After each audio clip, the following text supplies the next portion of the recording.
gentlemen, I would like to tell you something about my paintings.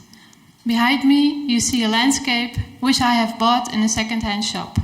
I have altered it by adding the city skyline and roller coaster, creating a new world of aesthetics and contradictions. I have always been fascinated by images with contradictions in them. See, for example, this photo by Anouk Stekete of a Luna Park in Beirut. It is still open, even though a part of it was destroyed by bombing. It is shocking to see that a place that was meant for laughter and fun is transformed into a nightmare. It gives a feeling of discontent. Look at this boy who is all alone in a place that was once filled with people having a good time. Even in this amusement park, he cannot escape reality. Another example is this image of a mantis by Kurt Zwanenberg. At first glance, it looks normal, but then you see the religious image in the wings. Personally, I find it hard to look at, because I find insects revolting. But the decorated wings are beautiful. Now let's look at my work. Here you see a painting as I bought it. It is hard to picture a more idyllic landscape. The grass is too green, the water too still, and the sky too bright. General reaction would be, good heavens, what a kitsch.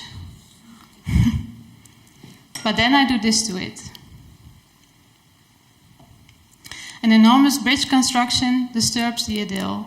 It destructs even. The construction is drawn digitally and burned with a laser beam into the original paint.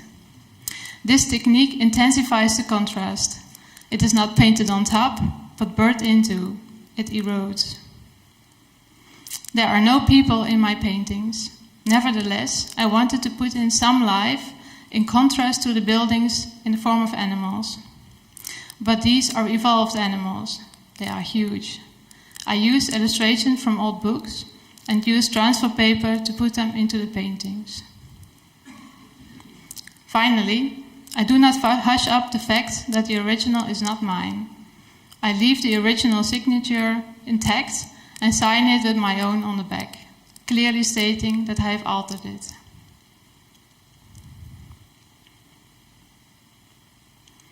The next work shows the skyline of Maastricht with the Sint-Servaas Bridge. Here I used more than one painting. The landscapes all had the same composition, the same horizon, the mountains in the back, a lake and trees at the front. This made it possible to create an ongoing landscape through the three paintings. In the next work, I want to show a city as it is traditionally structured. In the heart are the big buildings and the old center, to the sides the homes of the working class, the slums, the villas, the farms, and finally the churchyard. It will consist from approximately 5 to 7 paintings. My paintings got a new life. They started in an interior like this, accompanied by an excess of thingies and laceworks, or perhaps after a completion of a course by Bob Ross. Then they were discarded and ended in the second-hand shop or flea market. Ultimately, I imagined them to be presented like this. Unfortunately, this is just a simulation. It's a photo report from Elle Wonen inside the Rijksmuseum during renovation. I made a digital collage of my work together with that of Jolijn Viddelaars. It is intended as a joint project. We called it trash poetry and had already several presentations. The main theme is the use and transformation of discarded materials, which we call aesthetic recycling. This is a picture of our presentation during the Dutch Design Week in Eindhoven last year. Jolijn is fascinated by the unique qualities of waste material in the textile industry. By selecting surplus material from mass production and showing this in its pure form, she shows unique time documents. The new images created by accident are autonomous pictures. This exhibition could be seen 2 months ago here in the NC. Incidentally, the interior of the NC made use of the same contrast as my work. The industrial elements combined with the collage of Eastern tapestry and a mix of second-hand furniture. The pictures and interior nearly flow together. Now let me conclude with some notes on the content of my work. I use in my paintings elements which scare me. Solitude, giant buildings, amusement parks, big insects.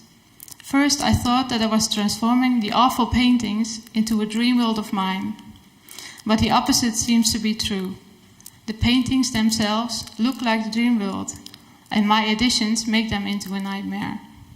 Why do I search for these images? Why do I create them? Big insects frighten me, but I make them even huger in my paintings.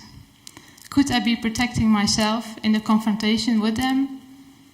If I create them myself, they cannot become real, could they?